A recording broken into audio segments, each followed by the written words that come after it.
Mapagpalang araw po mga ka-DM. Ito po ang inyong lingkod na si Sir Joseph, ang magbibigay buhay sa ipinadalang kwento ng isang tahimik ngunit masugid na taga-abang ng ating mga kwentong may kabuluhan at aral. Ito ay nangyari sa tunay na buhay ni Mario, hindi niya tunay na pangalan. Nangyari noong kasagsagan ng kanyang kabinataan, taong 1996 sa probinsya ng Capiz. Magandang araw Sir Joseph. Yaman din lamang na napadpad ako sa impilang ito ay nais ko na rin sanang maibahagi ang aking karanasan bilang isang binatang antingero. Tawagin niyo na lamang po ako sa pangalang Mario. Isinilang Marso taong 1976. Laking Tondo, Maynila. Laki sa bisyo, barkada at sugal. 20 anyos ako nang magumpisa ang kwentong highlights ng aking buhay na masasabi kong isa sa naging magandang yugto ng kwento ng buhay na mayroon ako. Wala ka na talagang pagbabago, Mario. Mamamatay kami ng maaga ng nanay mo sa kagagawan mong batugan ka. Sangkot ka na naman sa gulo. Kasama ka dun sa nambugbog sa anak ni Aling Ana. Galit na tanong ng ama kong si Tatay Honorio. Tuso din naman yun tay bagay lang naman yun sa kanya. Hayop ka talagang bata ka, sakit ka sa ulo. Alam mo bang ipapakulong kayo ni Aling Ana? Isa-isa kayong dadamputin ng mga pulis na kakilala niya. Hindi kayo nag-iingat. Kulong po. Tay, napasali lang naman ako pero si Nonoy talaga at Henry ang mastermind ng lahat ng yun . Kasali ka pa rin dahil nakibugbog ka rin. Kaya kulong ka rin sigurado. Tulungan mo naman ako tay. Hindi naman ako yung nakibugbog ng sobra . Pakikisama lang naman yung banat ko. Isang hampas lang yun tay, ayoko makulong. Sana iniisip mo yan bago ka nagsiga-sigaan. Paano kita tutulungan? Kukonsintihin pa kita sa pagkakamali mo. Kung hindi ako makisama, tiyak na mapapahamak din naman ako . Kaya nakibugbog na lang ako. Pero hindi na yata ako sasama sa kanila simula ngayon. Mukhang palala na ng palala ang kanilang mga gawain . Kasama ka pa rin sa makukulong kahit sabihin mong nagsisisi ka na. Tapos na yon, ginawa nyo na yun . Tay, tulungan mo ako, ayoko makulong. Paano kung idiin nila ako? Paano kung sabihin nilang ako ang mastermind ng lahat ng yun? Yun na nga sinasabi ko . Hindi mo alam kung ano ang kapahamakan ng dulot ng barkada sa'yo. Tay, hindi na po mauulit, pangako yan. Hindi na ako sasama pa sa kanila. Lagi ka naman ganyan, pero wala namang nagbago. Ang mabuti pa'y doon ka muna sa lolo mo sa probinsya ng Capiz. Malayo roon, tiyak na hindi ka matitiklo ng mga pulis. Ang layo po nun, saka tiyak na maliligaw ako. Wala na bang iba, yung malapit lang dito tay? Imposibleng maligaw ka. Nakatatlong bakasyon ka na ron . Ang huli ay noong nakaraang 2 taon lamang. Sige na, kung ayaw mong umalis dito, mamili ka. Makukulong ka o makukulong ka talaga. Walang ibang pagpipilian. Talagang kulong ka lang. Oo na po, sige na. Kasi wala akong pamasahe, wala akong ipong pera. Laging nagagastos sa barkada . Yan na nga bang sinasabi ko . Uwi ka ni tatay, sabay dukot sa pitaka. Kinuha niyang inipong pera at inubos yon na binigay sa akin. Ipon ko yan, ibibili ko sana na second hand motor. Sana lamang umayos ka na, Mario.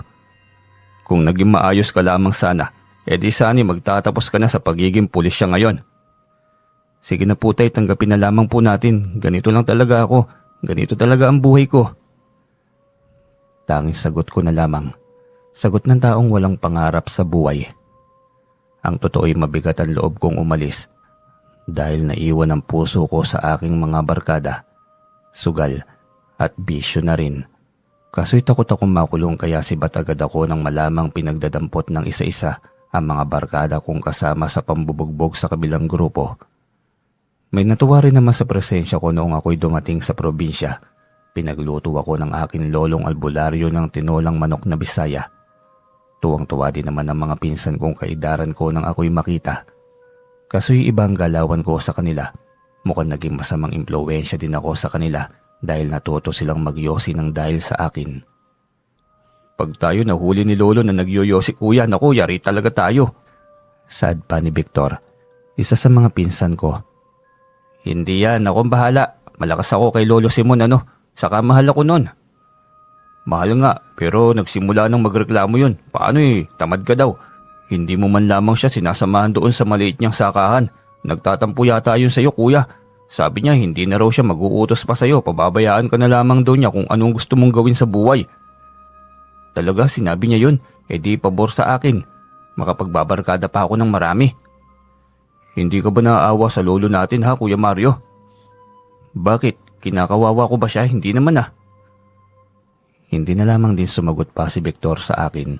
Sa bawat araw na lumilipas ay nararamdaman kong tila lumalayo sa akin ang aking mga kapinsan. Kaya naman napabarkada ako sa ibang tao. Habang umiinom ako ng alak sa tindahan isang hapon, ay lumapit sa akin ang isang barkada. Nagkaroon ako bigla ng barkada at napahaba pa ang inuman. Sina Bogart, Nel at Domeng. Silang mga bago kong barkada. Sa tingin ko noon sa mga barkada lamang ako komportable dahil totoong pakisamang sa kanila. Ang mga pinsan ko kasi parang pinalalayo na sa akin ng mga magulang nila. Siguro masamang impluwensya ako para sa kanila. Isang gabi ay umuwi akong lasing kaya muli na namang dismayado ang Lolo Simon. Sakit sa ulo talaga itong anak ni Honorio. Hay, alam mo Mario, kaysa bigyan mo ako ng sakit ng ulo, mabuti pa'y umuwi ka na lamang di sa inyo. Huwag mo na akong bigyan pa ng sakit ng ulo, matanda na ako eh. Ay nakong bata ka, tamad ka na nga, puro ka pa barkada. Si Lolo talaga, hindi naman ako nagwawala kahit lasing eh. Matutulog lang ako dito, hindi naman ako magwawala.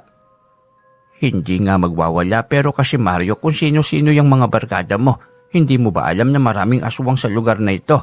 Paano kung hawahan ka nila? O malalay ikaw mismo ang gagawing karne? Iniisip mo rin ba yon? Lolo, maniwala ka dyan sa mga aswang. Hindi yan totoo, Lolo Simon. Ano ka ba? Mabuti pa matulog na lang tayo. Huwag ka na magalit pa sa akin. Sige ka, kukulubot yung mukha mo. Gusto mo ba? Saka sa susunod, huwag mo na akong hintayin. Hindi ako bata na kailangan pang bantayan kung kailan darating. Ako niya itong nag-aalala, ikaw pa itong parang galit dahil sa hihintayin kang makauwi. Umuwi ka na lang kasi para wala na akong aalalahanin pa. Pinagtatabuyan mo pa ako, Lolo. Matutulog na nga lang ako dito sa sahig. Wala nang nagawa si Lolo Simon nang diretso na akong humilata sa sahig ng kanyang kubo. Hindi na ako pumasok pa sa kwarto niya kung saan lagi kaming magkatabi. Narinig kong may sinasabi pa siya. Pinapagalitan niya ako ngunit kinabukasan wala na ako naalala pa kung ano ang mga sinabi niya. Ngunit bumungad sa akin ang mga gamit ko sa harapan pagkagising ko. Buti naman at gising ka na. Bumangon ka na dyan bago pa mahuli sa biyahe. Ano to Lolo, bakit nandito yung maleta ko? Mukhang hindi mo pa niya iintindihan. Ayan na ang maleta mo, pwede ka nang lumarga. Umuwi ka na sa mga magulang mo nang sa ganun wala nang sakit sa ulo itong pamamahay kong ito. Lolo, pinapalayas mo na po ako. Lolo naman ayoko pang umuwi sa amin, baka makulong ako. Kaysa mamatay ako na maaga dahil sa katigasan ng ulo mo, mas mainam na umuwi ka na lamang doon sa tondo. Lolo, ayoko nga umuwi ron, dito lang ako sa inyo. Anong ayokong umuwi? Bibigyan mo lamang ako lagi ng sakit sa ulo. Suko niya ako, mamamatay ako na maaga dahil sa iyo. Lolo naman, hindi naman ako ganun kapasaway, hindi ba? Anong hindi ganun kapasaway? Halos umaga ka nang umuwi palagi, lasing pa. Hindi ako makakatulog kakaabang kung kailan ka uuwi. Hindi ka pa ba pasaway niyan? Di aagahan ko na lamang po sa pag-uwi sa susunod, Lolo. Dito na lamang ako sa iyo, Lolo Simon. Mas payapa dito kaysa sa lungsod Magulo kasi doon, Lolo. Ay, ewan ko sa iyong bata ka. Diyan ka na nga lang, antigas ng ulo mo. Tinalikuran na lamang ako ni Lolo Simon. Kumikibot-kibot ang kanyang bibig. Hindi ko alam kung ano ang reklamo niya. Pero hindi rin naman niya ako pwedeng puwersahang palisin. Nanatili ako sa kanyang kubo ngunit hindi pa rin niya ako napasama sa kanyang sakahan. Ayokong mabilad sa araw ang sakit sa balat ng sikat nito. Kahit pag-iigib ng tubig ay nakamasid lamang ako sa lolo. Tingin ko kasi mas malakas pa siya sa akin. Yung ibang mga pinsan kong lalaki nagtatrabaho sa bukid. Masama ang mga tingin nila sa akin. Ngunit baliwala yun sa akin. Anong magagawa ko't hindi ako sanay sa trabahong yon? Sinanay ako nakahilata lamang sa bahay buong araw. Hindi naman kami mayaman pero nag-iisa akong anak nila Tatay Honorio at Nanay Odette. Parehong may trabaho. Kaya sa kanila ako nakadepende. Gusto nila akong mag-aral ng pagiging pulisya noon ngunit ayoko. Tamad nga ako mag-aral noong high school, kolehiyo pa kaya. Ayon, patuloy ang buhay barkada nang makatanggap ulit ako ng padalang pera galing kay nanay. Patuloy ang bisyo at patuloy ang pasarap sa buhay. Kahit sinong tiyo at tiya ang sumuway sa akin ay tagos lamang sa kabilang tenga ang lahat. Hindi naman ako nagagalit, mistulang nakikinig ngunit walang naiintindihan. Kasi ang laman ng isip ko noon ay saang tindahan na naman kaya kami tatambay mamaya. Sino-sino na naman ang makakasama ko. Wala nang ibang nagbibigay ng kaligayahan sa akin kundi ang mga barkada. Halos wala na rin akong pakialam sa aking mga magulang kung napano na ang mga ito, kung kumusta na sila at ang trabaho nila. Wala. Makatanggap lamang ako ng pera galing sa kanila ay maayos na ako. 4:00 ng hapon nang yayain ni Borjok sa isang salo-salo. Kasama nito ang ibang barkada nitong sina Alan, Mon at Yoli. Sino na naman ang mga yan, Mario? Hindi mga taga rito ang mga yan ah. O Polo, hindi ang mga yan taga rito, sa kabilang baryo po sila. Niyayaya kasi ako na dumalo sa isang bisperas ng kasal lolo, pinsan ng barkada ni Borjok na si Alan. Mario, pwede ba? Kapag ganyang mga okasyon, huwag ka na makisama. Hindi mo sigurado ang bahay na pupuntahan mo. Baka angkan pa yan ng mga aswang. Nagpapaniwala na naman kayo sa kwentong kutsero na yan, Lolo Simon. Walang katotohanan yan. Anong kwentong kusyero? Isa akong antingero at isang albularyo.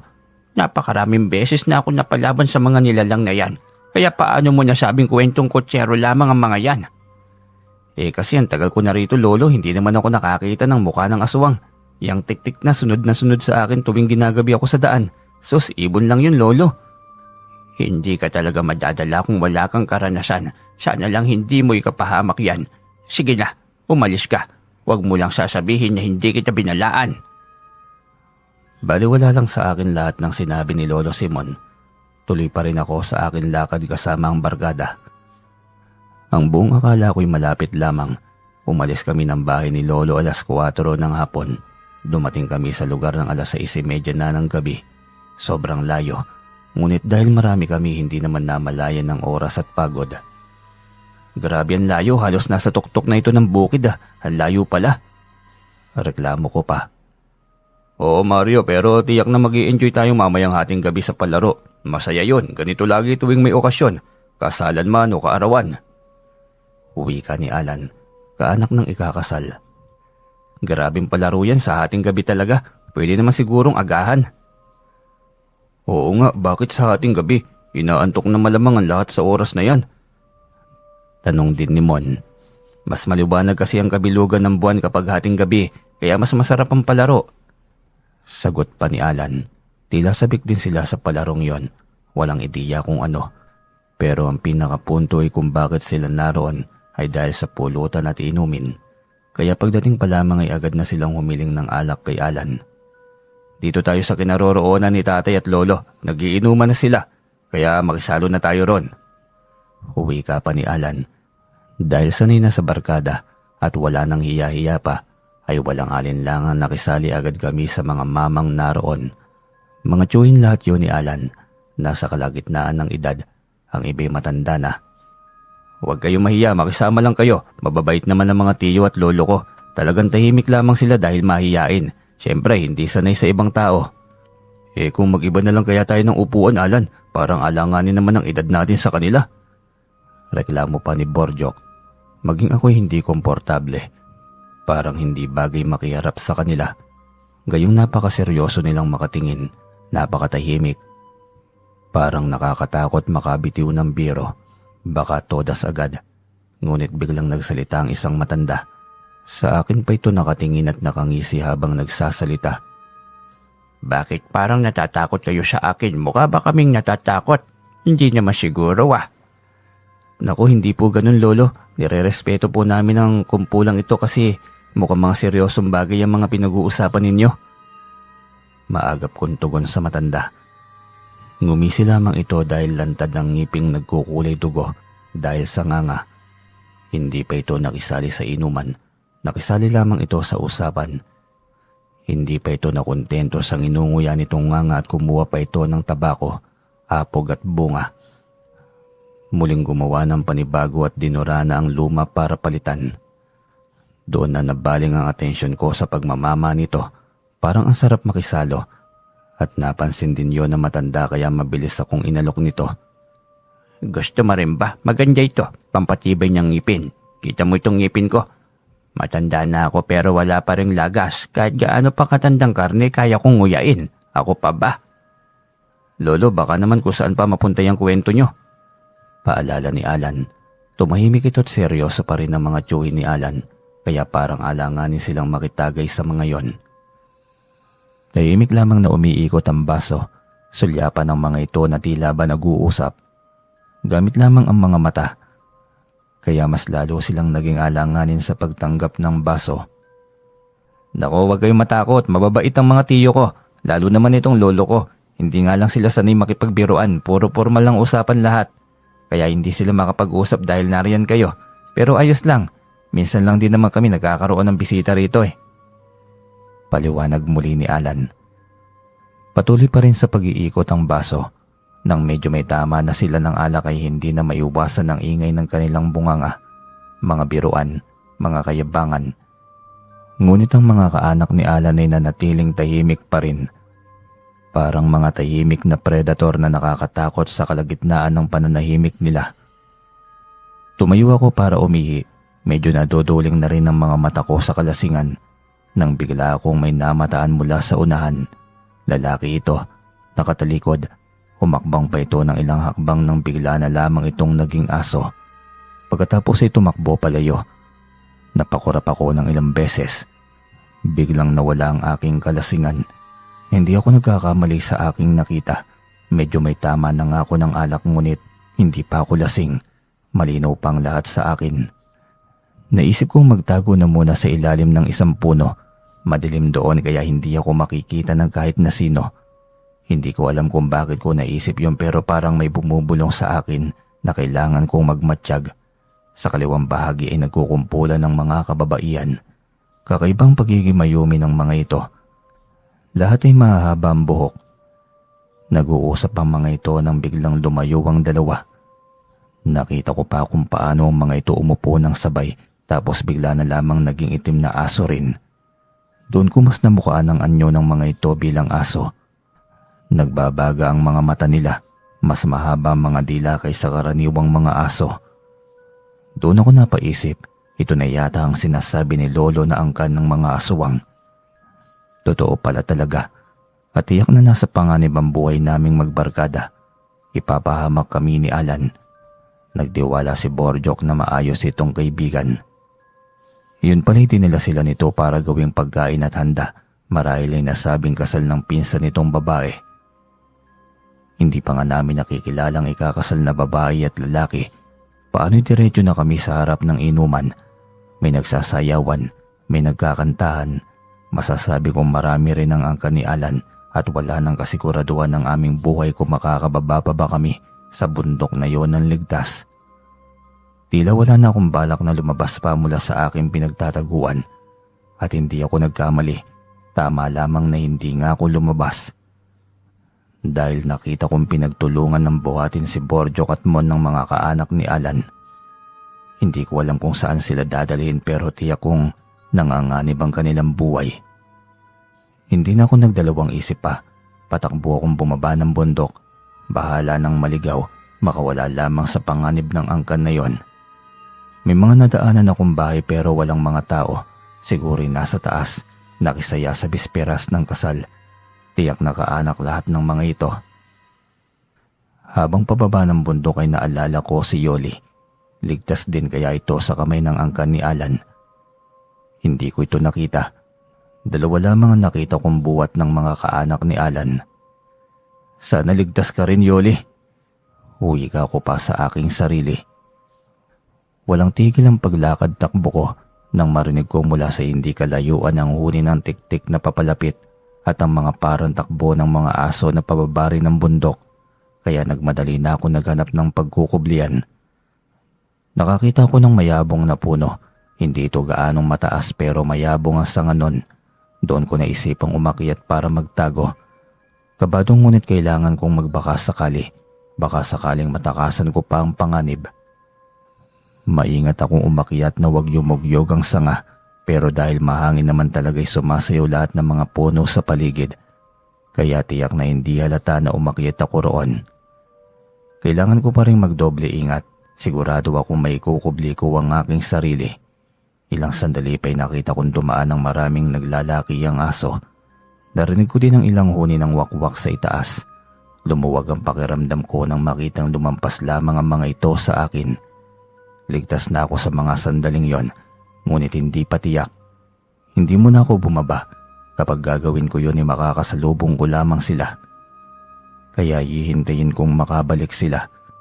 Gustong gusto ko na makababa at makatakas sa mga ito, ngunit nasa gitna pa rin ako ng kapahamakan. Wala akong magagawa kundi ang maghintay.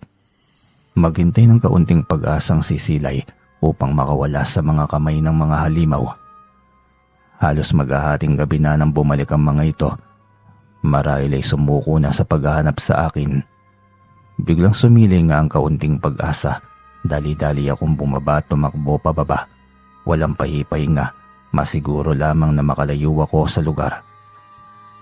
Mag-uumaga na ako nakababa sa bundok at ramdam kong ligtas na ako sa lugar na yon. Patakbo kong tumungo sa baryo, sa bahay ni Lolo Simon. Sa kubo na istakan ng kanyang mga mais muna ako natulog upang hindi ko maistorbo ang kanyang pahinga. Nakaidlip lamang ako sandali, ngunit bigla rin akong nagising dahil tila bangungot ang lahat ng yon sa akin. Alas 4 ng madaling araw nang magising si Lolo, agad akong bumangon at bumaba ng kubo. Pinuntahan ko na si Lolo Simon at nagulat pa ito nang ako'y makita. Sandisimang bata ka, magsalita ka naman. Hindi yung para kang aswang na bigla na lamang sumusulpot mula kung saan. Lolo, ang kanang aswang ang napuntahan naming bahay. Lahat sila aswang. Nako, maniwala ka dyan. Kwentong barbero lang yan. Wala yan. Sus. Lolo, wag mo naman akong gantihan sa kalukuhan ko. Pinaslang nila ang aking mga barkada. Isang buong angkan sila. Kasama si Borjok na pinaslang nila. Lahat ng kasama ko ginawa nilang pagkain malamang. Biglang sumeryoso ang mukha ni Lolo Simon. Pinatay nito ang tustos at seryoso akong hinarap. Puno ng pag-aalala ang mukha. Ngayon naniniwala ka na. Buti nga hindi ka napahamak. Ang tigas ng ulo niyong mga kabataan kasi kayo. Lolo, ayusin ko ng buhay ko. Pero paano ang mga barkada ko na pinaslang nila? Paano ko sila maipaghihiganti? Totoo naman na kaya ang pagbabagong yan. Baka sa umpisa lang yan. Opo Lolo, pangako. Hindi ba sabi mo isa kang antingero na nakipaglaban na sa kanila? Tulungan mo po ako Lolo, turuan mo ko. Gusto kong gumanti. Ipakita mo muna sa akin ang tunay na pagbabago. Yung pagbabago na sinasabi mo, mukhang dahil lamang sa karanasan niya na takot. Kapag nawala na ang takot, balik ulit yan sa dating nakaugalian. Hindi na talaga Lolo, mula ngayon magiging katuwang mo na ako sa lahat ng bagay. Tutulungan na kita sa sakahan, sa pag-iigib at sa lahat ng bagay, maging sa panggagamot. Bigyan mo lang ako ng anting-anting. Ipaghihiganti ko ang aking mga barkada mula sa mga aswang na yon. Sige, patunayan mong karapat dapat ka sa anting-anting na hawak ko. Ipapamana ko ito sa iyo, pero sana huwag mong gamitin sa kayabangan dahil ang bagay na ito ay tahimik na ginagamit sa kabutihan, hindi sa kasamaan. Naiintindihan ko Lolo Simon, hindi naman ako mayabang na tao. Tamad lang naman at walang alam ng mga trabaho, pero pwede ko naman siguro yung mabago, hindi ba Lolo Simon? Depende pa rin yan sa iyo kung nais mo niyang tunay na pagbabago. Uwi ka pa ni Lolo Simon. Pinanindigan ko yon, alang-alang sa aking mga barkada na biktima ng mga aswang na wala man lamang kalaban-laban. Ipaghihiganti ko sila at hindi ako titigil hanggat hindi ko maibibigay sa kanila ang hustisya. Oh, bakit natahimik ka na? Lolo, kanino natin sila isusumbong? Sa kapitan ba o pupunta pa tayo sa mga pulisya sa bayan? Kailangan nilang magkaroon ng hustisya. Walang batas na maniniwala sa aswang. Baka mabaligtad ka pa't makapagbayad ng danyos. Paninirang puri ang pwede mong abutin sa ganyan. Manahimik ka na lamang kaysa mapahamak ka. Ano? Pero malinaw ko nakita. Pinagtulungan nilang buhatin ng mga barkada ko na wala ng buhay. Sinasabi ko sa iyo Mario, tumanda na ako sa ganitong edad. Wala pa akong narinig na aswang na ikinulong ng mga pulis. Pero yung umakos ang aswang, ang dami nang nakulong. Sinasabi ko sa iyo Mario, ganito rin sa tunay na buhay. Kung sino pa yung inosente, siya pang nadidiin. At ang mga may sala tahimik na nag-aasik ng kasamaan. Ibig sabihin balo, hindi na ako magsusumbong, mananahimik na lang ako. Parang ganun na nga. Tahimik mong ipaghihiganti ang mga kaibigan mo pagdating ng araw. Suwestyon sa akin ng aking lolo Simon. Wala akong magawa kundi ang sundin ang payo nito. Kinabukasan ay balita sa buong baryo ang tungkol sa 3 lalaking natagpuan sa malaking ilog sa paanan ng bundok. Wala ng buhay at sinabing nalunod ang mga ito sa malaking ilog na yon. Nagulat ako ng pangalanan ng mga ito ng mga anchorman, ang mga kaibigan ko. Kaya hindi ako makapaniwala. Paanong nalunod gayong nakita ko naman itong pinagbububuhat ng mga aswang? Tiyak akong karne ang labas ng mga yon. Paano nagawang nalunod lamang sa ilog? Agad ko yung sinabi sa akin lolo Simon. Pinaliwanag naman niya sa akin ang posibleng ginawa ng mga aswang. Ginamitan nila yan ng itim na kapangyarihan. Iyang mga bangkay na natagpuan, katawan na lamang yan ng saging. Sa tingin ng marami lalo na sa mga kaanak nila ay talagang pamilya nila. Maaari pa palang mangyari yan lo. Pero malalaman ba nilang hindi na nila kaanak ang katawan na hawak nila lolo? Kapag idinaan sa bintana ang bangkay, tiyak na makikita nilang tunay na anyo nito. Malalaman nilang hindi tunay na katawan ng tao. Pero duda kong may hinala na ang mga kaanak. Lolo, wala ba akong ibang gagawin? Wala ba akong sasabihin sa kaanak nila Borjok para silang mga tanga?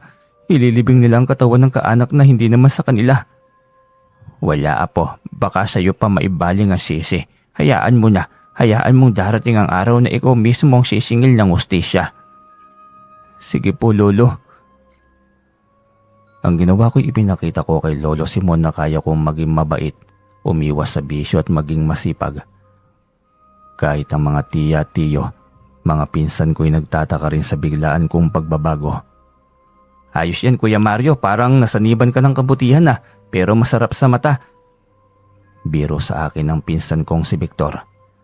Kumakatokso naman kayo sa akin, wala na ba akong karapatang magbago? Hindi, totoo talaga kuya, kailan ka pa ba naging ganyan? Kahit galong tubig hindi mo nga magawang mag-igib noon Pumapag-ibig ka na yata siguro kaya ka ganyan. Ano ka ba Victor, lahat naman pwedeng magbago. Bakit hindi ba pwedeng mamulat ang Kuya Mario mo sa katotohanan? Walang kwenta ang pagiging tamad no? Nakakatuwa naman di ba no Lolo Simon? Sana tuloy-tuloy na ganyan na si Kuya Mario. Talagang tuloy-tuloy na yan. Hindi ko na magawang tumugon. Naunahan na ako ni Lolo Simon. Gayunpaman ay masaya ako nakikita sa mukha ni Lolo Simon na tila pinagmamalaki niya ako. 1 buwan lamang ang lumipas simula nang naging katulong ako ni Lolo Simon sa lahat ng bagay. Buong tiwala niyang ipagkakaloob sa akin ang kanyang agimat, ang medalyon na pinagmulan ng kanyang kapangyarihan at proteksyon sa sarili. Talaga po Lolo, sa akin na to. Sigurado ka na po ba? Oo naman. Alagaan mo yan Mario, gamitin mo sa tama. Hindi siya kayabangan. Opo Lolo, pangako yan. Para lang sa kabutihan at hustisya na rin sa aking mga kaibigan. Kailangan pa kitang turuan kung paano buhayin ng bisaan yan.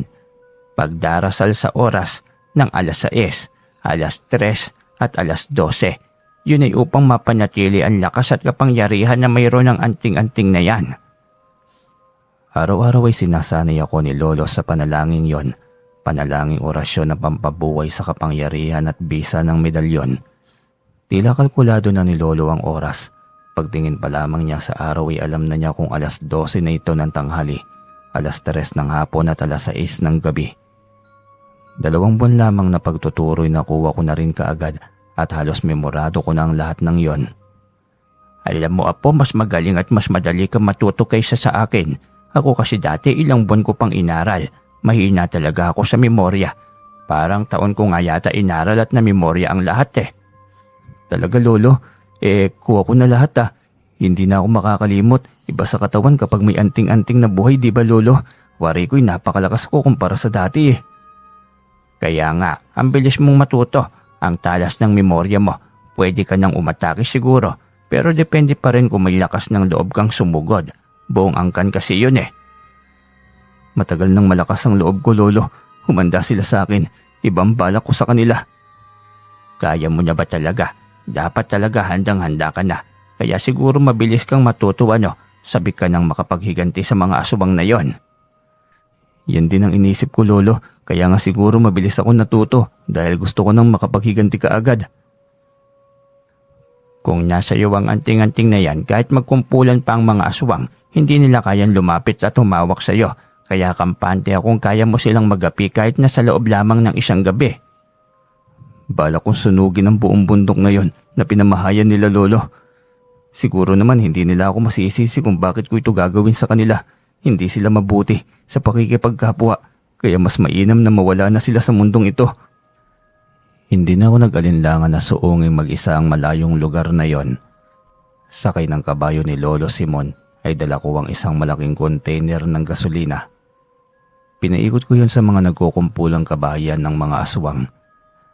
Nagising ang iba sa amoy ng gasolina at naging alerto, kaya mabilis kong sinindihan ng posporo. Nakita kong maraming nagliparan para tumakas, subalit mabilis kong inusala ng mga yon ang orasyon. Bagsakan ng mga ito at ang iba'y tumama sa apoy. Naguhumiyaw sa sakit, nagmamakaawa ngunit hindi ako maaawa sa mga ito. Matapos kamuntik na mapahamak ang aking buhay, hindi ako magpapadala sa pagpapaawa nila. Inabangan kong maging abuan lahat bago ko tinalikuran ng lugar. Lahat ng nagtatangkan tumakas sa inuusalan ko ng orasyon para bumagsak. Walang dapat makatakas, lahat ay magiging abo. Saka lamang ako bumaba ng bundok na makitang abo na ang lahat ng mga kabahayan. Wala akong ginawang pakikipaglaban, umatake ako ng patalikod. Dahil ganoon din naman ang ginagawa nila sa amin. Hindi nga lamang nadali ang pamilya ni Alan dahil nandoon sa baryo nakatirik ang bahay ng mga ito. Pero hindi ko rin ito tatantanan. Kung hindi ko man mahanapan ng pagkakataon sa madalian, pagdating ng araw ay magkukuros pa rin naman ang aming landas. Kinabukasan, maagang bungad ng balita sa radyo ang pagkasunog ng buong residente ng isang sityo na nasa tuktok ng kabundukan. Naging pala isipan yon sa mga tao ngunit sa mga nakakaalam na residente yon ng mga aswang, tila isang paglilinis ng tinik at kawalan ng pangamba dahil sa wala ng isang sityo na halos kinatatakutan ng marami. Ang tindi mo naman na po, talagang napaslang mo lahat. Sunog lahat ng kabahayan ng mga aswang Opo, Lolo. May nagtangkang lumipad, inusalang ko kaagad ng orasyon, kaya bagsak, pabalik sa apoy. Hindi ko iniwan ang lugar hanggat hindi ko natitiyak na tusta talaga silang lahat. Sigurado ka bang walang natira, baka maghiganti pa? Ang pamilya ni Alan, Lo. Alam nilang nakatakas ako at alam nilang nadiskubre ko ang kanilang pag-aswang at ang kanilang buong angkan na parehong mga aswang din. Kaya tiyak akong ako na ang pagdududahan ng lalaking yon. Kailangan nating paghandaan yan. Hindi natin alam kung ano ang plano ng lalaking yon. Opo, Lolo. Lagi po ako nakahanda. Tama yan na po. Oo nga pala. Pupunta tayo bukas sa Hacienda Mirasol. Imbitado tayo nandun. Sa bagay, taon-taon naman akong imbitado ron. Saan naman yan, Lolo? Malayo ba yan? Sa mayamang bilya. Inimbita kasi ako nandun. Kaarawan ng kanyang unika iha, apo. Ika-20 na yatang kaarawan yan. Lahat kaming mga tauhan sa Hacienda imbitado. Dalaga na palang may kaarawan, Lolo. Sige, sasama ako. Baka maganda yun eh. Siyos, mayaman yon kaya wag mo niyang pangarapin. Isa pa may manliligaw na yon. Parang boto nga andon sa lalaking manliligaw ng unika iha niya Nako, sayang. Akala ko pa naman makaka-score na tayo dyan. Kapag pala mayayaman, hindi tayo pwedeng mga mahihirap lamang. Batang ito, kailan ka pa nahilig sa babae? Lolo, lalaki naman po ako, binata. Natural siguro na magkakagusto ko sa isang dalaga, lalo na kapag maganda yan. Naku kang bata ka. O siya, sige na. Magpahinga ka na, tiyak na pagod ka. Tamaan, Lolo. Puyat talaga ako kaya hindi na ako kumain pa. Diretso na akong nakatulog. Mahabang pahinga ang ginawa ko upang makabawi ng lakas. Kinabukasan ng hapon ay isinama nga ako ni Lolo Simon sa nasabing okasyon. Hindi yun basta okasyon lamang. Sobrang daming pagkain.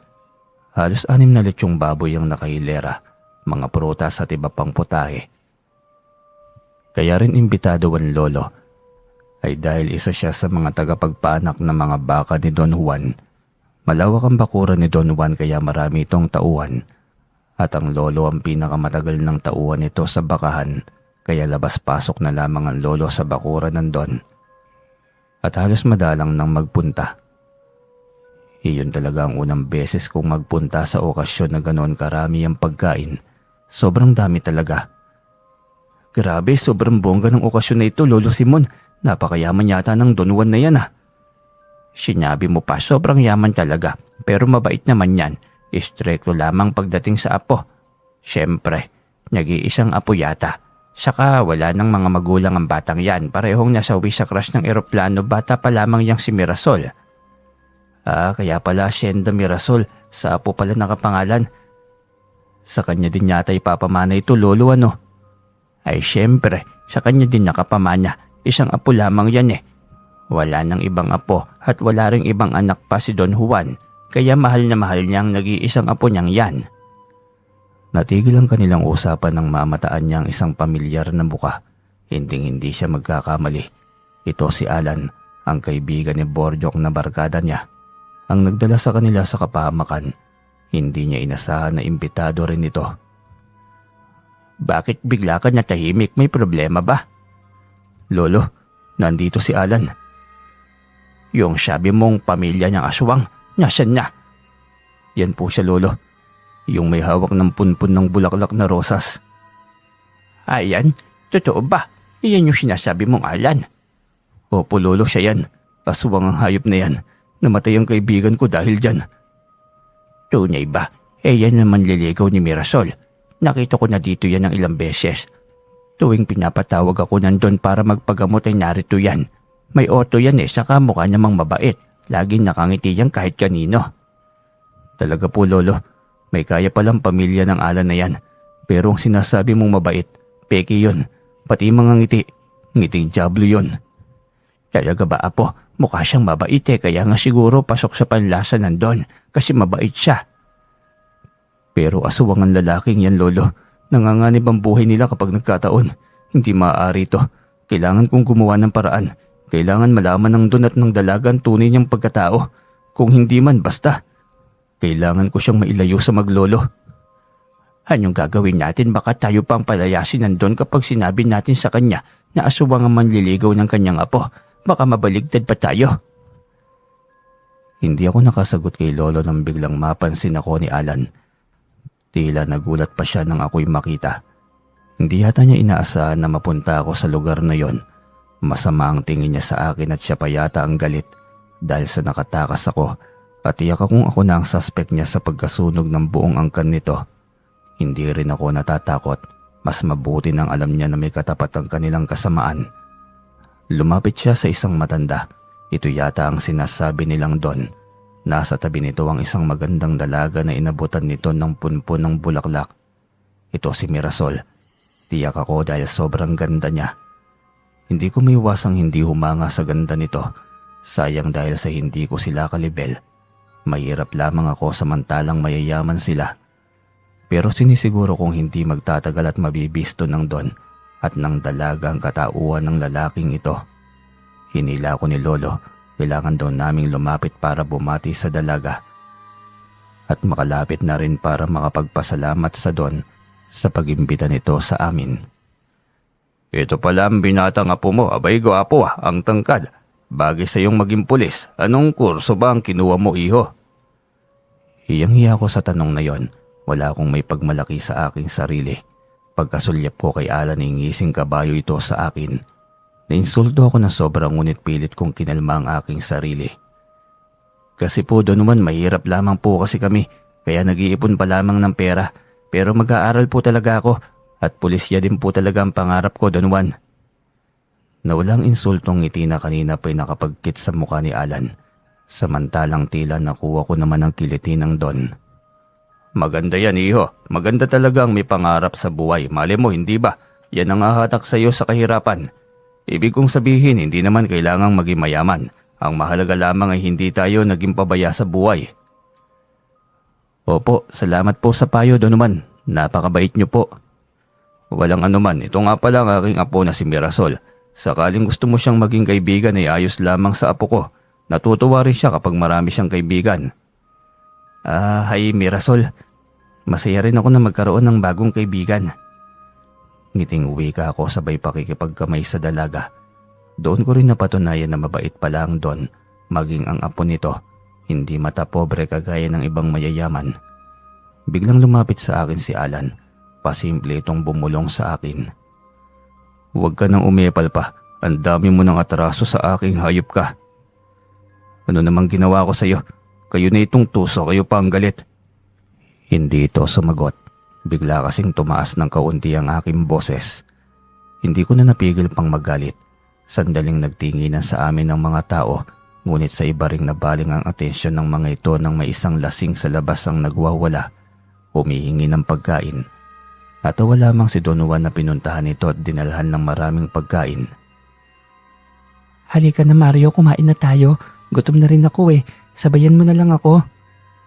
Biglang yaya sa akin ni Mirasol kaya nagulat ako. Wala ba siyang kaibigan na babae? Parang gusto kong itanong kaso'y baka magalit sa akin. Kabago-bago pa lamang naming magkakilala. Tapos ay magtatanong na ako ng personal. Ayos lang po ba talaga sa iyo na ako ang kasama niyo, senyorita? Anong senyorita? Saka bakit mo ako pinupo? Nakakadismaya naman. Anong tingin mo sa akin, matanda? Hindi naman sa ganun. Respeto kasi sa mayayaman. Mahirap po kasi kami. Tama yan Mirasol. Dapat lamang na respetuhin ka ng lalaking yan. Isa pa mukhang bodyguard mo rin naman siyang tignan. Biglang sabat ni Alan. Kausap ba kita? Hindi di ba? Halika na Mario, lumayo tayo rito. Hinila pa ako ni Mirasol kaya napasunod ako. Dismayado namang sumunod sa amin si Alan. Teka lang Mirasol. Ako dapat ang kasama mong kumain, hindi yung lalaking yan. Ako ang manliligaw mo, hindi ba? Yung lalaking yan, bago mo pa lamang nakilala yan. Baka iba lamang ang pakay niyan sa'yo. Oo nga po, senyorita. Baka magalit ang Don. Hindi Mario, halika na. Siya lang naman ang mapilit manligaw sa akin. Nagpapasipsip kay Lolo. Ewan ko ba dyan kay Lolo, sobrang sabait. Hindi man lamang niya nararamdaman na peke ang pinapakita niyang si Alan. Talaga po ba, senyorita? Kaya niyong makiramdam? Alam niyo kapag mabait o hindi ang isang tao? Oo, kaya kong makiramdam at saka bumasa ng mga kilos niya. Saka pwede ba? Huwag ng senyorita. Mirasol na lang, masyadong OA. Sabi mo yan, Mirasol Sige, Mirasol na ang tatawag ko sa iyo, ayos ba? Yan, edi magandang pakinggan. Sige na, gutom na ako, kumain na tayo. Ako rin sa totoo lang kanina pang gutom. Sa bango ba naman ang mga pagkaing nakahain sa mesa Tinawanan lamang ako ng dalaga. Komportable akong kumain sa harapan niya kahit bago lamang kaming nagkakilala. Samantalang halos lalamunin na ako ni Alan. Galit na galit siyang nakamasid sa amin ni Mirasol. Kukunin kong pagkakataon yon para mapalapit sa akin ang dalaga. Hanggang sa sumuko si Alan sa panliligaw niya kay Mirasol. Hindi rin naman siya gusto ng dalaga. Kung pwede lamang nasabihin ko sa Don at sa apo nito na aswang ang binata at ang buong angkan nito, kaso'y naisipan ko na. Nagmumukha lamang akong desperado kaya maghihintay na lamang ako ng tamang pagkakataon kung kailan ko mapapatunayan sa mga ito na aswang ang lalaki. Bago kami umuwi ay pinabaunan kami ng Don ng maraming pagkain. Ito pang nagpapasalamat sa aming pagdalo. Nagpasalamat naman ako kay Mirasol sa pagkakaibigang ibinigay niya sa akin. Bago umalis ay hiniling ko kay Mirasol na kung maaari ay dumalaw lagi sa kanya. Pumayag ito kaya sobrang saya ko. Maliban pa doon ay kailangan kong maunahan si Alan. Hindi literal na maungusan sa pag-ibig ni Mirasol, kundi maunahang mailantad ang katauhan nito. Bago pa man mahuli ang lahat, tiyak akong yaman lamang din ang habol ng lalaking ito sa angkan ni Don Juan. Pauwi pa lamang kami sa bahay nang sundan kami ng mabangis na wakwak. Mukhang sinundan agad tayo, apo. Abay matindi itong aswang na ito Nagalit yata lolo, hayaan mo lang. Baka naghahanap ng sakit ng katawan. Ibibigay natin, hayaan nating sumugod yan. Oo nga naman, sige nga, pabayaan natin kung talagang matapang yan ay susugod yan sa atin. Kanina pa yan galit na galit sa akin lolo kaya susugod talaga yan. Inggit na inggit sa akin yan. Kasi sa akin nakadikit si Mirasol. Sa kanya galit at malayo ang loob ng dalaga. Ewan ko nga bakit ang kapal ng mukha niyan. Ayaw ng dalaga sa kanya pero sige pa rin sa panliligaw. Iba yata ang pakay, baka ang yaman. Wika ni Lolo. Hindi nga ako nagkamali, Sir Joseph. Ilang sandali lamang ay bumungad na sa aming harapan ng dambuhalang aso. Hindi ito basta doble lamang ng laki sa aso, kundi para itong anak ng kalabaw sa laki. Sa likod ka, Apo. Niloloko ka ng imaheng yan. Nasa likod talaga ang kalaban. Kaya sa likod ka sumugod. Po, anong gagawin ko, Lolo Simon? Bibilang ako ng 3. Sugurin mo sa likod natin ang dambuhalang aso na ito. Ihanda mo ang kutsilyo na lagi mong daladala. Pagkatapos magbilang ni Lolo Simon ay kaagad na akong humarap sa likod at tinutok sa malaking aso ang medalyon sa aking dibdib. Ngunit hindi ko siya nahuli dahil bigla itong naglaho. Bigla itong humalakhak at nang tingalain ko ay nasa ibabaw na ito ng punong kahoy. Nasaan yung paniki naman ito? Nagbabagang mga mata at lantad ang pinong pangil. Mahaba at malaki ang mga pakpak nitong nakadipa at nakaharap sa amin. Lumapit ka sa amin. Matapang ka, hindi ba? Kung ano-anong pakulo pa yung ginagawa mo. Galit na sigaw ko. Bumulusok ito pa ibaba. Diretso sa aming harapan ni Lolo Simon. Mag-iingat ka, Apo. Mukhang kakaibang nilalang ito. May tagala itong malakas na kapangyarihan, Apo. Sa likod lang kita, Lolo. Magtago ka sa likod ko. Akong bahala sa aswang na ito. Gaano man siya kamakapangyarihan, hindi pa rin niya tayo matatalo. Wika ko kay Lolo Simon. Hindi ako kumurap sa kakaabang ng posibleng atake ng kaharap. Ano pang hinihintay mo, Alan? Sugod na. Galit ka sa akin, hindi ba? Pagkakataon mo na para makaganti. Sa tingin mo ba hindi ko pinag-aaralan ng lahat ng atake ko sa'yo? Kailangan pa bang aralin o sadyang natatakot ka lang sa akin kasi alam mong mas malakas ako sa'yo? Sobrang kampante mo naman sa sarili mo. Porke umatake kang patalikod, naisahan mo ang aking angkan. Naisahan mo rin sila Borjok, Mon at Yoli. Pinagiganti ko lang sila. Binigay ko lang ang hustisya na hindi man lamang nila nakamtan at walang kaidi-idiyang kanilang pamilya sa tunay na nangyari. Bakit kasi nakatakas ka pa ng mga sandaling yon? Tinig ka tuloy ngayon sa aking malaking plano. Alam ko na kung anong malaking planong yan. Ang makamtan ng yaman ni Don Juan. Titiyakin kong mabibisto nila ang pagkatao mo bago pa man mangyari ang maitim na balak mo. At upang wala nang balakid sa aking plano, ngayon pa lamang itatapusin ko na kayo ng lolo mo. Mabilis itong sumugod sa aming kinaroroonan. Bago pa man ito makalapit ay umusal na ako ng orasyon at ang bisa ng kapangyarihan ng medalyon ay nilipat ko sa aking kamao. Pagkalapit nito para umatake, mabilis ko itong sinunggaban ng aking kamao. Kaya bago pa niya ako mahampas ng kanyang pakpak ay natamaan na ng kamao ko ang kanyang dibdib.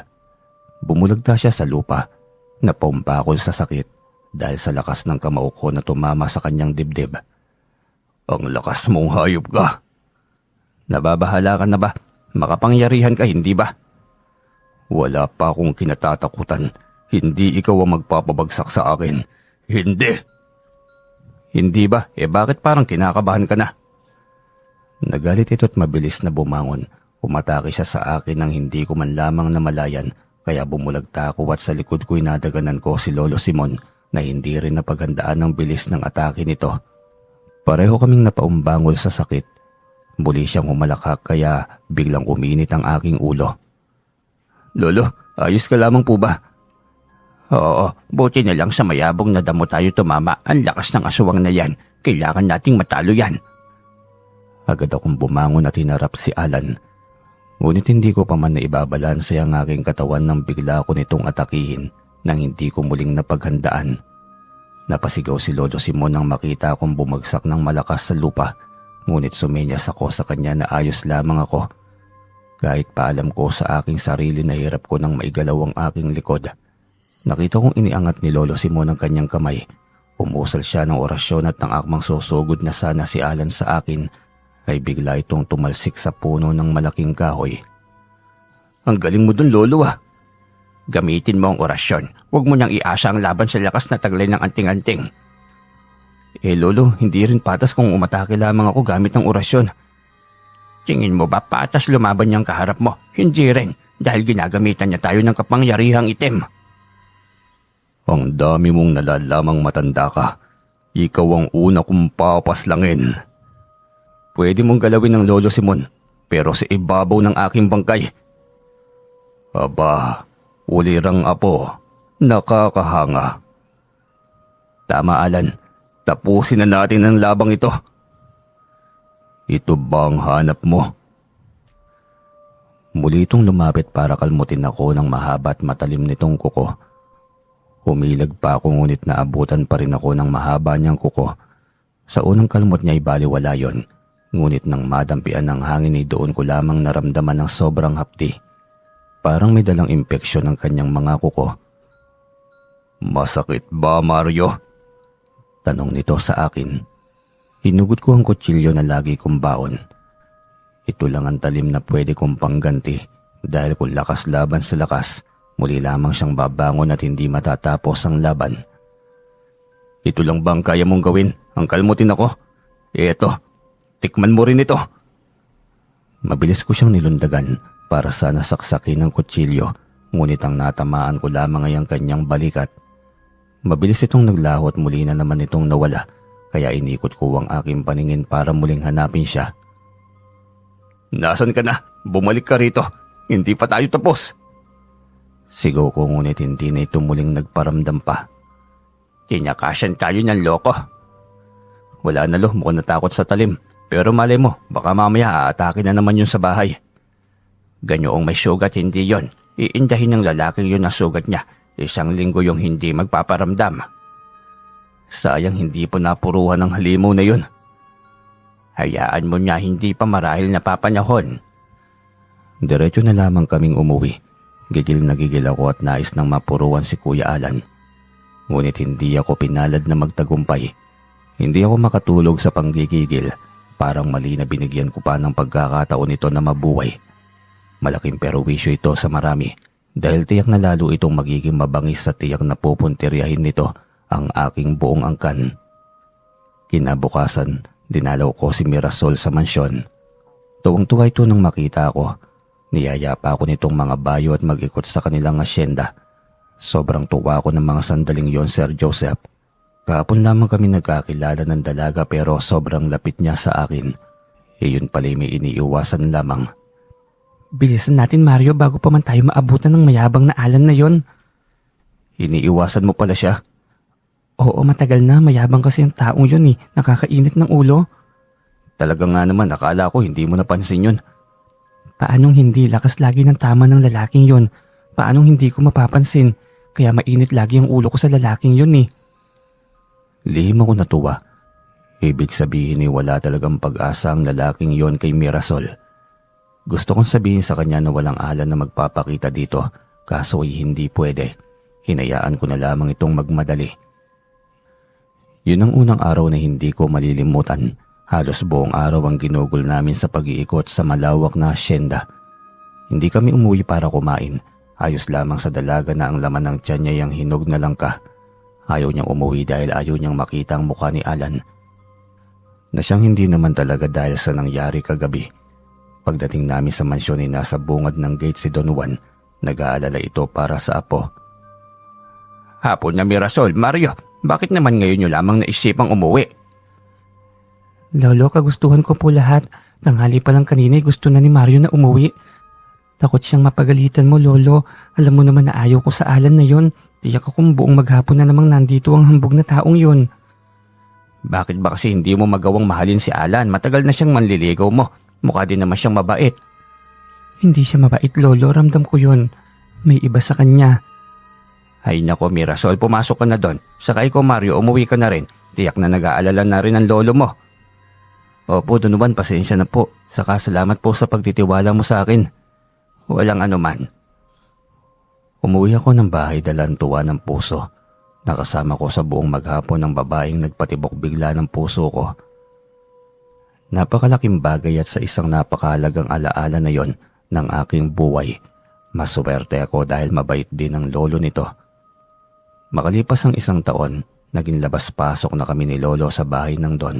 Hindi lamang sa bakahan kundi maging sa bahay na rin ng Don. Nung magkaroon ako ng lakas ng loob ay buong tapang akong nagpaalam kay Don Juan Naliligawan ko si Mirasol. Dumaan pa ako ng maraming pagsubok, ngunit nalampasan ko lahat ng yon. Tuwang-tuwa maging si Mirasol. Doon ko napagtanto na mahal din ako ng dalaga, kaya hindi rin nagtagal at sinagot na rin niya ako. Wala na ako naging problema, maging si Alan ay hindi ko na rin problema dahil matagal na itong walang paramdam. Isang hapon ay pinatawag ako ng Don para kausapin. Hindi ko alam kung ano ang kanyang pakay kaya nilamon ako ng nerbiyos, patungo pa lamang sa kanyang kinaroroonan. Napaano ka? Bakit namumutla ka? At bakit parang nanginginig ang kamay mo? Ayos ka lamang ba? Magandang araw po, Don Juan. Kinakabahan po kasi ako. Pinapatawag niyo daw po kasi ako.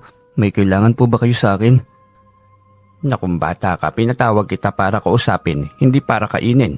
Bakit ka natatakot sa akin? Pasensya na po, Don Juan. Tungkol ba ito sa amin ni Mirasol? Hindi, ano naman pakialam ko sa pagmamahalan yung dalawa? Anong iniisip mo, napapalayuin kita sa apo ko? Nakung bata ka, pinatawag kita kasi diba sabi mo gusto mong maging pulis? Opo. Mag-aral ka ng pagiging pulis, ako magpapaaral sa'yo. Mahal ka ng apo ko kaya gusto ko na may mararating ka rin sa buhay. Talaga po, Don Juan? Oo, kapag tapos ka ng mag-aral at may magandang trabaho, pwede mo nang pakasalan ng apo ko. Ako mismo ang gagastos para sa bonggang kasalan. Dahil sa narinig ay bigla akong nanabik. Agad ako nagpaalam kay Mirasol para mag-aral sa lungsod. Sigurado ka ba talaga gusto mong mag-aral? Para sa atin ang pag-aaral kong ito, Mirasol. Mabilis lang ito, 4 na taon lang. Paano naman kung makahanap ka ng ibang babae ron? Paano kung bigla ka na lamang hindi nagparamdam? Hindi mangyayari yun, mahal. Magtiwala ka sa akin. Para sa atin ang gagawin kong ito. Gusto kong patunayan kay Don Juan na may mararating pa ako. Nagtiwala sa akin si Mirasol. Umalis ako ng probinsya at muling bumalik sa bahay sa lungsod. Kabado pa ako dahil inaakala ko may kaso pa rin naghihintay sa akin. Yun pala'y tinakot lamang ako ng tatay. Minor lamang ang pinsala na natamo ng aming kalaban noon. At walang pakialam ang ina nito dahil sa pasaway rin ito at sakit sa ulo. Tay, umuwi po ako dito dahil gusto ko pong mag-aral ng pulisya. Nakakatuwang marinig yan, Mario. Pero baka hanggang bibig lang yan. Hindi, tay. Makikita niyo po, magtatapos ako ng kolehiyo dahil magpapakasal kami ni Mirasol pagkatapos ko mag-aral, tay. Sino namang Mirasol? Anak siya ni Don Juan, tay. Napakabuting matanda niyon. Siya nga yung tutulong sa akin para makapagtapos ako ng pulisya . Napakaswerte mo naman, anak. Pero sana lamang wag mong abusuhin ng Don na yon at ang kanyang apo. Mag-aral ka sanang mabuti at wag na magbarkadang muli. Wala na po akong ibang pangarap sa buhay, tay, kundi makapagtapos at magkaroon ng trabaho para mapakasalan na si Mirasol. Nakakatuwa naman, mukhang binago ka talaga ng tuluyan ng babae na yan. Yung pananaw mo sa buhay, Mario. Nakakatuwang marinig ito. Mas ipinakita ko pa kay nanay at tatay ang pagbabago ng aking pananaw, Sir Joseph. Dati kahit pagwawalis ng saygay hindi ko magawa. Ngayon tuwing darating sila sa bahay, malinis na lahat, nakapagluto na ako at nakapaglaban na rin. Siguro nga ibang nagagawa ng pag-ibig at maging ako'y natutuwa sa aking sarili. Nakikita ko na lamang ang aking sarili na napakalayo na sa dati. Hanggang sa hindi ko na nga namalayan ay tapos na ako ng kolehiyo. Natapos ko na rin lahat ng mga kakailanganin para makapasok ng pulisya. Nang mag-apply din ako ng pagiging pulisya sa bayan malapit sa asyenda ni Don Juan ay mabilis lamang din ako nakapasok. Parang lahat ay umaayon sa akin kaya makalipas ang 2 taon ay natupad din ang aking pangarap. Ikakasal kami ni Mirasol, ngunit sa mismong araw ng aming kasal ni Mirasol, kung kailan naman naging kampante ako, doon biglang umatake si Alan. Hindi ko akalain ang pananahimik niya ng mahabang panahon ay pagpaparami pala at pagpapalakas ng kanyang puwersa. Mario, dalian mo, nawawala si Mirasol. Hindi ko alam kung saan yung dinala ni Alan. Nakita niyo po mismo, Lolo? Oo, dahil siya ang driver ng sasakyan ng kasal. Sabi ko na nga ba parang hindi dito ang punta ng hayop na yun . Pagkarinig niyon ay walang paalam ko nang hinila si Don Juan at ako na mismo ang nagmaneho ng auto na pag-aari nito. Nilulukuban ako ng kaba, takot at galit ng aking dibdib. Nakahanda na rin ang kalibre 45 sa aking tagiliran. Hindi ako mag-aalinlangan na barilin si Alan oras na makita ko siya. Biglang uminit ang medalyon sa aking dibdib. Doon ko lamang din namalayan ng kulay puting oto na may bulaklak na puti para sa kasal sa harapan. Nakatabi ito sa gilid ng kalsada. Agad akong huminto doon upang hanapin ang aking magiging asawa. Isang maliit na tela ng trahe de bodang na iwan sa nakausling matulis na putol na kahoy. Kinabahan ako nang makita ito. Sinundan ko 100. Tila naman nakigiya sa akin ng anting-anting na mayroon ako. Mas lalo namang umiinit ang medalyon. Tila ito ang gumigiya sa akin kung saan naroon si Mirasol. Ilang sandali pa ngay namataan ko ang aking magiging asawa. Tinatali ito ni Alan sa isang kahoy. Nagliparan ng mga kasamahan nito sa anyong malaking paniki. At nang makita ako ng mga ito'y walang alinlangan ng mga itong sumugod sa akin. Agad kong kinuha ang kalibre 45. Walang habas kong pinagbabaril ang nasa 6 na nilalang sa anyong paniki. Pinagbabaril ko ang mga ito. Tinamaan ang isa sa pakpak kaya nagliparan ng mga ito papalayo. Doon ko nakuha ang atensyon ni Alan. Paglingon nito sa akin ay agad na nagtama ang aming paningin. Tumawa ito't isang napakalutong na halakhak. "Kumusta, Mario? Ang tindi mo ah. Talagang lahat ng swerte gusto mong suluhin. Pagkatapos mong ubusin ang aking angkan, ngayon ay gusto mo namang agawin ng babaeng magbibigay sana ng kaginhawahan sa aking buhay. Hayop ka, Alan. Sabi ng yaman lamang habol mo kay Mirasol eh. Nagmamalinis ka pa. Bakit? Ikaw ba'y hindi? Naging sip-sip ka rin naman kay Don Juan para sa kayamanan niya. Hindi ko ginawa yan. Hindi totoo yan. Minahal ko si Mirasol ng tunay at totoo. Kung ganun, walang kwenta yung pagmamahal na yan. Ang pagmamahal na yan ang magdadala sa inyong dalawa sa kamatayan. Yaman din lamang na ikaw ang pinili niya. Mas mabuting doon na kayo sa purgatorio o saan mang impyerno magsama. Yan ay kung papayag ako." Pag-uwi ka ako'y bigla na lamang itong nagbagong anyo.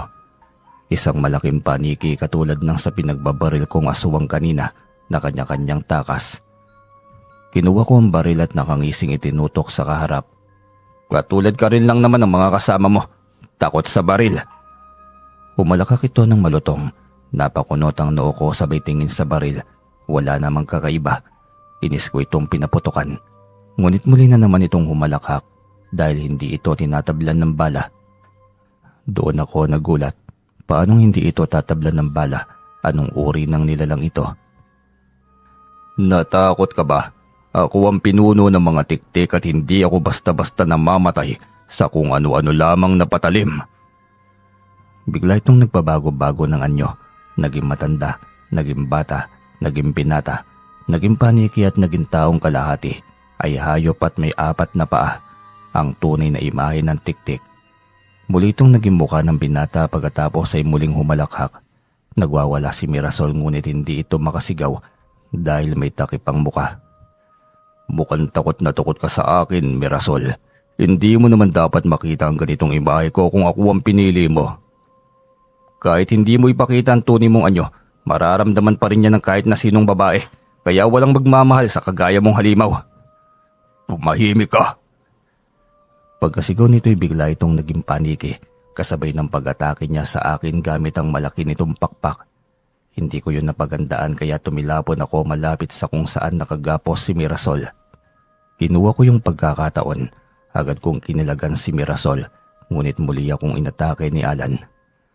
Tumilapon akong muli malayo kay Mirasol, hindi ko siya nagawang kalagan. Doon na lumabas ang galit ko at agad kong inusalan ng napakalakas na orasyon, pampahina sa kapangyarihan ng pagkatao nito. Bigla itong bumalik sa normal na anyo, nang ihina pero galit na nakatitig sa akin. "Hayop ka. Isa kang ang malakas na antingero na kaya mong kontrolin ang kapangyarihan ko. Mabuti naman at napagtanto mo na. Ngayon, lalayo ka o tutuluyan na kita. Akala mo ba'y magpapatalo ako sa iyo?" Bigla itong naging malaking halimaw, may mahaba at matulis na buntot. Nagbabaga ang mga mata at naglalaway ng malapot. Umatake ito kaya mabilis kong inilabas ang medalyon. Itinapat ko yon sa kanya kaya napatakip ito ng muka. Agad ko yung kinuwang pagkakataon. Tumalon ako ng buong lakas sabay itinapat sa dibdib nito ang medalyon. Unti-unting nalusaw ang kanyang dibdib hanggang sa bumao ng medalyon. Sa pagkakataong yun ay unti-unting bumalik sa katawang tao ang katawan ni Alan. Sir Joseph, umusok ang katawan niya at sa isang iglap lamang ay biglang naging abo ang kanyang buong katawan. Doon na ako patakbon lumapit kay Mirasol. Agad ko siyang kinalagan. Niyakap ako ni Mirasol ng maigpit. Iyon na yata ang pinakamalaking bangungot sa kanyang buhay. Pinakalma ko siya at pagkuway humabol kami sa oras ng aming kasal. Walang pakialam kahit sira-sira na ang trahe de boda niya. Tagumpay namang nairaos ang aming kasal. Malungkot lamang dahil isang buwang matapos kaming ikasal ay bigla ring nagkasakit si Lolo Juan. Sobrang bilis ng mga pangyayari. Wari ko'y matagal na niyang iniinda ang sakit na yon. Yun nga lamang ay nagpapanggap siyang malakas para kay Mirasol. Ngunit nang makita niyang nasa tamang kamay na ang kanyang apo ay doon na siya tuluyang bumigay. Nangako naman ako sa harapan ng kanyang bangkay na aalagaan at mamahalin ko ang kanyang apo hanggang sa huling hininga ng aking buhay. May mga kakatuwang pangyayari sa ating buhay na magdadala sa atin sa tamang daan at sa tamang sistema ng ating buhay. Ngayon 3 na ang anak namin ni Mirasol.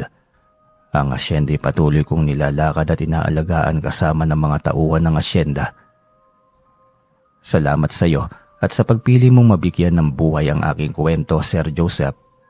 Sana'y nagbigay ng inspirasyon ito at leksyon sa lahat ng mga taong nakikinig sa programang ito. Maraming salamat muli at mapagpalang araw sa lahat.